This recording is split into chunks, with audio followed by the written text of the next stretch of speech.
No bloco anterior, nós estávamos conversando sobre conceitos, né, em diferentes enfoques e falávamos da inclusão, né? Hoje, inclusão é uma expressão que se usa muito, né, com várias conotações também, e nos parece que muitas vezes, quando a gente usa esse termo inclusão, a gente pensa na inclusão de pessoas com deficiência, né? Contudo, a gente sabe que inclusão, palavra aí tão bonita, né, como nós dissemos no início, é para todos, né?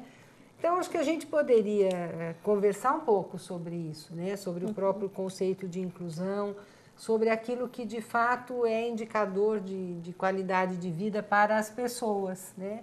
E aí pensar, bom, a questão das pessoas com deficiência, como é que fica?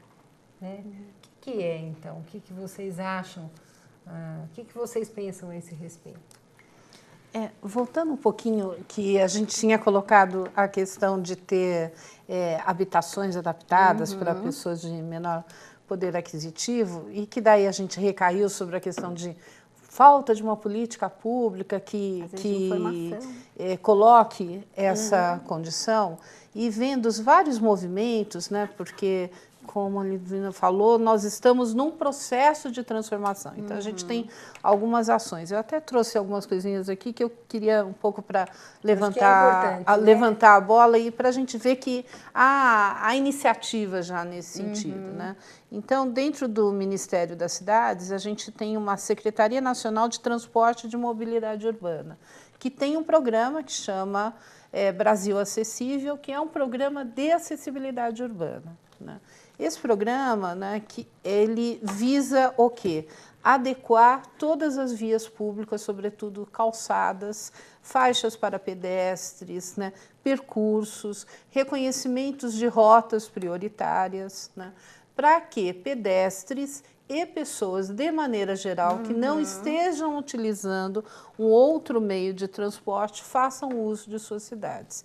Então, a gente pode falar, é um programa inclusivo? É.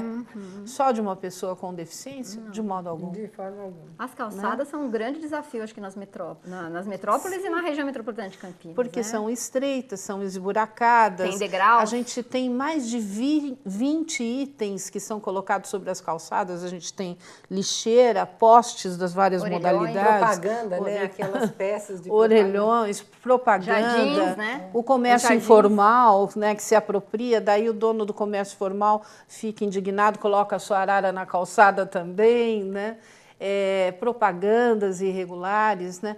Tudo isso é regulamentado em lei, ou seja, tem que deixar uma faixa livre mínima para pedestre, né? Agora, quem é esse pedestre? Uma grávida, se tiver um obstáculo desse, ela pode ter um problema sério numa queda, né? Uma pessoa obesa também, uma pessoa idosa também, né? Uma pessoa que estiver levando uma criança ou que estiver levando um animal, né, também. Então, não dá para falar que é só para aquela pessoa que é deficiente, né? Então, isso é uma primeira condição, né?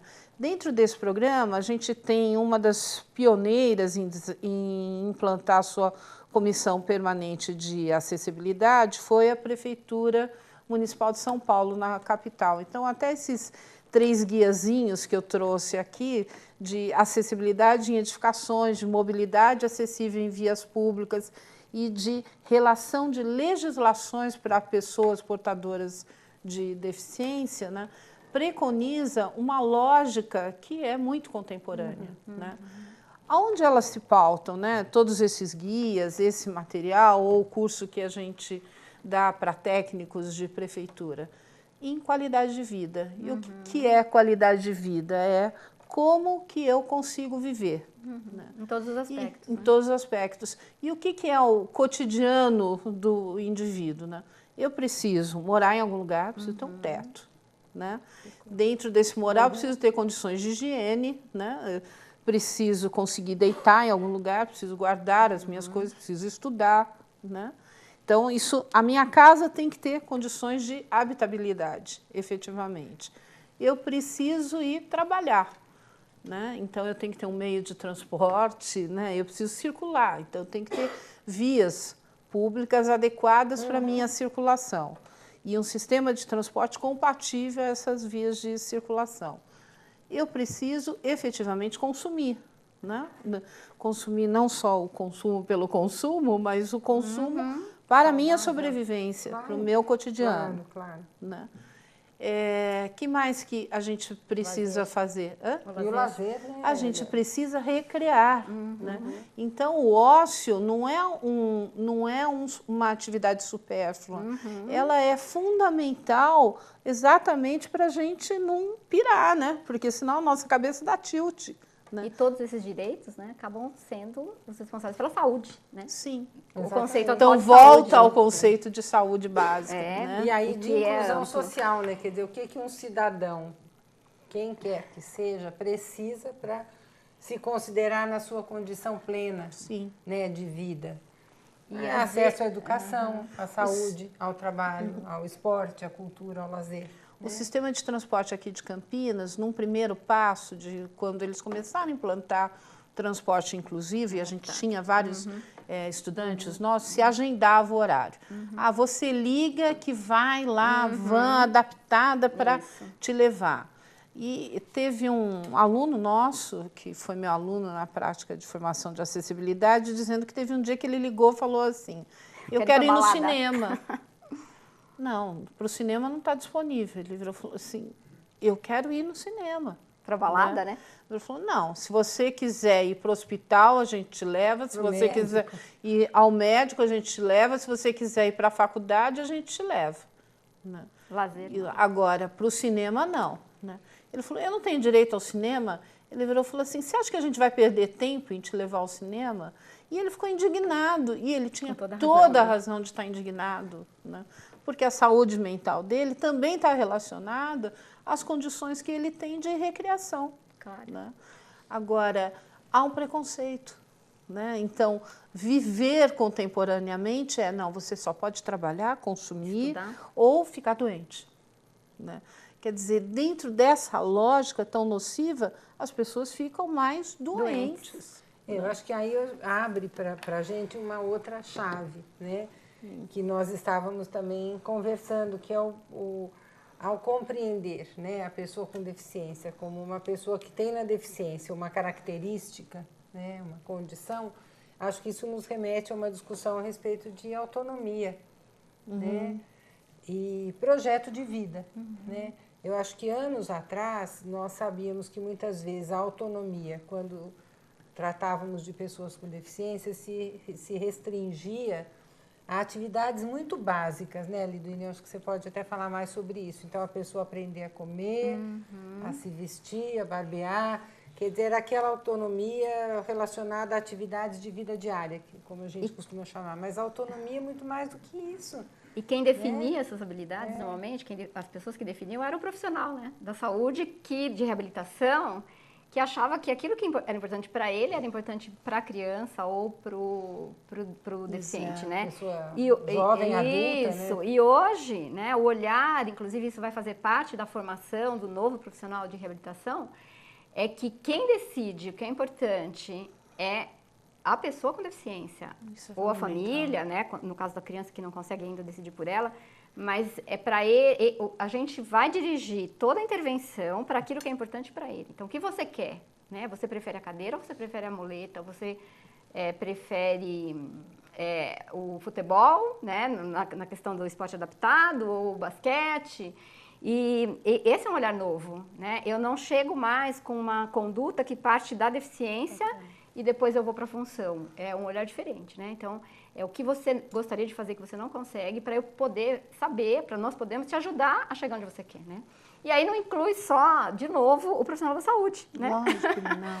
Eu estava comentando, né, que uma criança minha tinha uma dificuldade grande de descer da moto. Ele era uma criança hemiplégica, né, um rapaz hemiplégico. Então nós achávamos que talvez fosse pela limitação muscular dele, da lesão. E não era, a moto era muito grande, né? Quer dizer, qualquer indivíduo da estatura dele, que é mais ou menos a minha, aquela moto seria difícil, né? Então, essa questão... Era tão automático que a dificuldade só podia estar ser nele, decorrente né? da deficiência. E isso, dentro da fisioterapia, existem alguns modelos que dizem o seguinte, às vezes você não muda, você não tem que mudar o indivíduo, você tem que mudar o ambiente, O né? ambiente. A tarefa, e aí ele consegue, né? Se você aumentar a mesa, baixar um pouquinho a mesa, diminuir um pouquinho a moto, vai ser mais fácil, né? E não necessariamente você tem que mudar a pessoa, né? E aí vem esse conceito de acesso, de adaptação, né? Bom, acho que era isso. Eu acho que só um pouquinho. Dentro disso que você falou, a gente tem tão plural, né, o nosso alunado, né, e na prática de formação que eu dou, eu estava até fazendo uma brincadeira, falei, eu fiz umas contas, até assustei, que já passaram mais de 2.000 alunos, quase 2.500 alunos pela prática, né? E daí a gente vive algumas experiências. Uma das experiências é no primeiro dia de aula, todo mundo se mede, um mede o outro, né? Legal. E daí a gente estabelece uma primeira relação, quem é o mais alto e quem é o mais baixo da sala, né? Então, até uma turma que a gente está vivendo no momento, eu tenho uma aluna de 1,5 m de altura e eu tenho um rapaz de 1,98 m. Né? E daí chamei e falei assim, vocês me desculpem, não há nenhum preconceito em relação a isso. Trouxemos os dois e falou assim, se apresentem. Oi, tudo bem? Tudo bem? Oi. E ela é muito engraçada, a menina, ela virou e falou, bonitão, hein? Dá-lhe homem, bonitão, né? E ela olhava para cima, né? Daí eu virei e falei assim, e ela estava com uma baita sandália plataforma, né?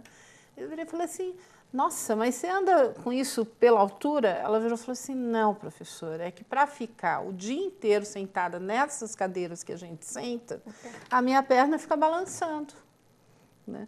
E daí o rapaz caiu na gargalhada, ele virou e falou assim, eu, em compensação, tenho que jogar o corpo, né? Porque eu não dou conta de ficar o dia inteiro nessa cadeira. E pela altura. Pela altura, quer dizer, ele por ser muito alto, ela por ser muito baixa.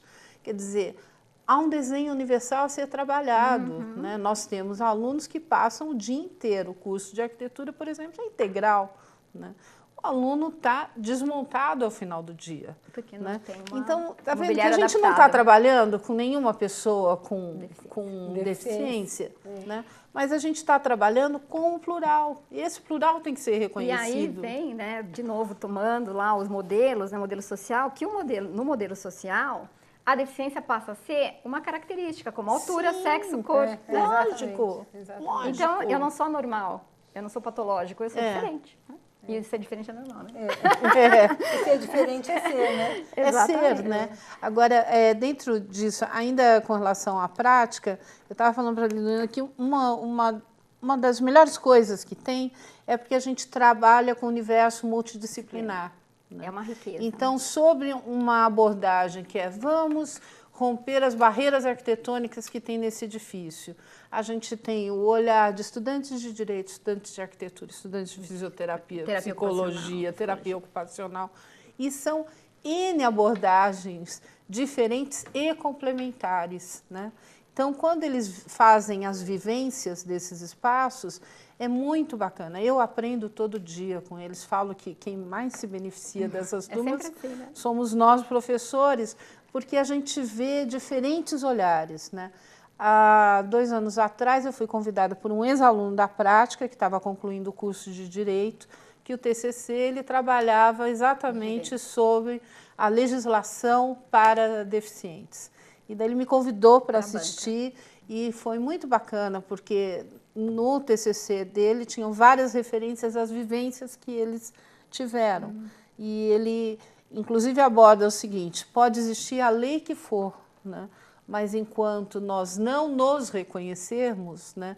Ele falou, e exercermos, né, esse nós, efetivamente, né? Sempre haverá exclusão. Né?